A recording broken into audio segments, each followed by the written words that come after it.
तो मनुष्य का जो कर्तव्य परायणता है, मनुष्य में विभाजन है। मनुष्य के विधि विधान में भी अलग अलग नियम बनाया गया है। हमारे आध्यात्मिक क्षेत्र में भी सबका अलग अलग नियम बनाया गया है। साधु के लिए अलग, घर परिवार के लिए अलग, स्त्रियों के लिए अलग, बेटियों के लिए अलग, बेटा के लिए अलग, शिक्षक के लिए अलग, कर्मचारी के लिए अलग, सबका अलग अलग क्या है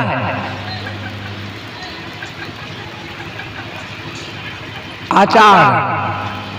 आचार माने आम का आचार नहीं, निमकी का आचार नहीं, आचार माने कर्तव्य परायणता। कैसा? आदर्शपूर्ण हो, कर्तव्य परायण हो, जिसको कहते हैं संहिता। आगे संहिता है, समहितार्थ कृतेषु संहिता, जो बराबर सबके हित में, सबके कल्याण के रूप में ये 3 चीज दिया जाता है, सबका भलाई हो। उसके लिए ये जो है आदर्श रूप होना चाहिए, कर्तव्य परायण होना चाहिए। कौन कौन पद का है, बेटा का क्या कर्तव्य होता है, गुरु क्या कर्तव्य होता है, चेला क्या कर्तव्य होता है, सबका अपना अपना दायरा पर सबके लिए आचार संहिता बना हुआ है। प्रोफेसर का क्या है, राष्ट्रपति का क्या है, प्रधानमंत्री का क्या है, मुख्यमंत्री का क्या है, श्रोता लोगों को क्या है, वक्ता लोगों को क्या है। ये नहीं है। कबीर साहब ने शब्दों में कहा, वक्ता ज्ञानी जगत में पंडित कबीर सत्य महान अति पारखी बिरले कोई संत। बहुत ऐसे नया साल होंगे पारखी आए हुए हैं। अरे जटा वाला बाबा जी कहाँ से आ गया, ये बैरागी तैरागी कहाँ से खर पकड़ को ले आया है। मैं तो सबसे टक्कर लिया हूं, यहां से लेकर बुरहानपुर तक, अयोध्या से लेकर प्रयागराज तक हम पुराना पारखी हैं। पारख करने वाले हैं, सबको परखने वाले हैं। समय देखिएगा, 15 मिनट से ज्यादा नहीं जाए, कम भी नहीं रहे। 1 मिनट पहले हमको सूचना दे देना। इसलिए ये सत्य मंत्र है, जितना निर्देश दिया गया उतने तक बोलो, उतने सीमा रखो, उतने अपना पंजीकरण बनाओ कि हमको इस विषय वस्तु पर बोलना है। मैं बोला था कि 10 इंद्रिय और 5 तत्व, 15 मिनट में इसको भी बोलना है। और यह मठ 125-150 वर्षों से ये चलते आ रहा है। इसको किसी मुसलमान ने दान कर दिया कि हमको कोई बेटा बेटी नहीं है, मैं दान कर देता हूं साधुओं को। साधुओं को बैठा के मठ भी बना दिया। और महात्मा, पहले के महात्मा अक्खर फक्कर होते थे, रजिस्ट्री हुआ कि नहीं हुआ, कागज पत्तर बना कि नहीं बना, मठ बन गया, अपना हो गया। इसमें 1.5 बीघा जमीन है, सबको सुना देता हूं। 2 खानदान निकल गए, 2 संत निकल गए, 3 संत निकल गए। उसी परिवार में से एक संत बने, जिसको महंत बना गया, उसको निकाल दिया गया परिवार की ओर से। और इस जमीन को मुसलमान के परिवारों ने सर्वे करा लिया अपने नाम से, उसको गोपनीय रखा। अब बाद में अब जो महात्मा को निकाल दिया गया, तब इसको हावी हो गया।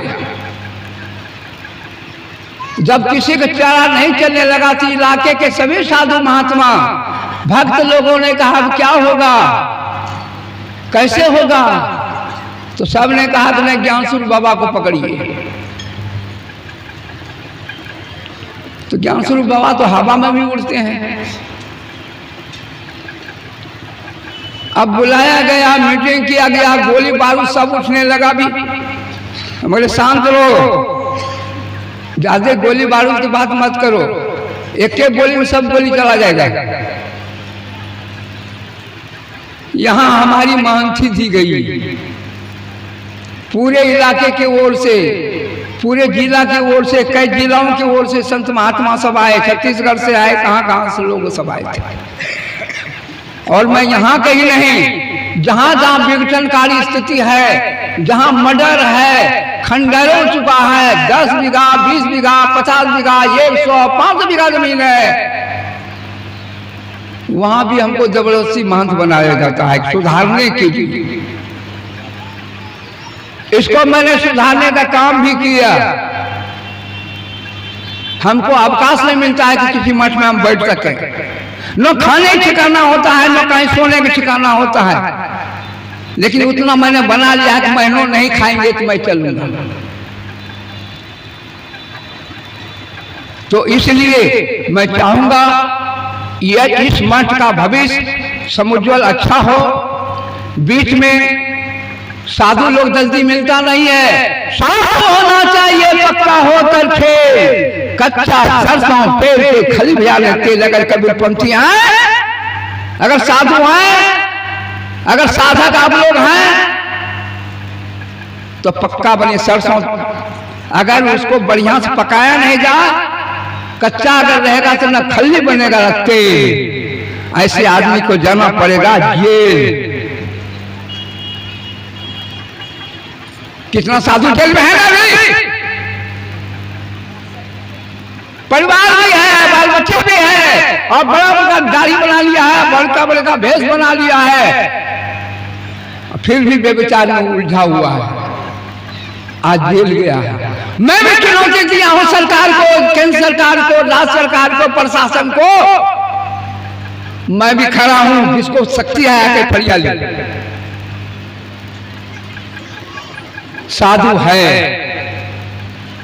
सिंह अकेला, कबीर साहब ने कहा सिंह अकेला बन रमे, पलक पलक कर दो, जैसा बन है अपना वैसा बने ठो। जो 10 इंद्रिय को बस में करके रखेगा, 5 तत्व के गुण के संघर्ष में रत रहेगा, ये एक जीवन है, शरीर है, खाओ पियो रो मस्त, ऐसा आदमी जल्दी होता है धोखा। साधु हो के गिरस्त दांत लगाता, हमको तो दांत तो नहीं है। एक्सीडेंट में बनारस के संघर्ष में एक्सीडेंट में हमारा टूट गया, टूट गया, टूट गया, दांत गया, आंत तो है, अभी सबको मौत कर देंगे। तो समय को देखते हुए मैं चाहूंगा, अगर इस मठ के भविष्य को देखना चाहते हैं, बीच में अभी रामदास के द्वारा आप लोग आमंत्रित हैं,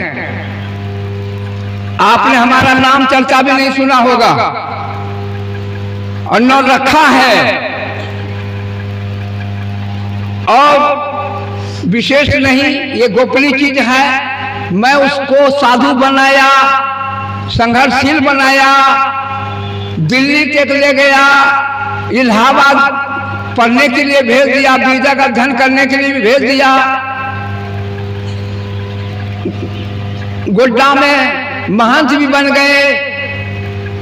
लेकिन जहां जहां जाऊं तहां तहां सोई, मन मानिक में हीरा, परम तत्व गुरु से पावे कहे उपदेश कबीरा। अगर गुरु के ज्ञान पर नहीं चलोगे, गुरु के आदर्श को नहीं पकड़ोगे, तो पथभ्रष्ट हो जाओगे, भ्रष्टाचारी हो जाओगे, तो तुम्हारा जीवन कहीं भी जाओगे तो भटकते हुए जीवन जिएगा। इसलिए इस मठ का बहुत बड़ा उत्तरदायित्व होना चाहिए। कहते हैं कि आप महंत बन गए तो रहते नहीं, हम कहीं भी रहे, प्रधानमंत्री है दिल्ली में, क्या शासन नहीं चलता पूरे देश का? क्या हम तो 15 मठों का मालिक है, हरिद्वार से लेकर हैदराबाद से लेकर के यहाँ तक बिहार में हमारा कितने मठ हैं। इसलिए यह भी मठ हमारे अधिकार क्षेत्र में है।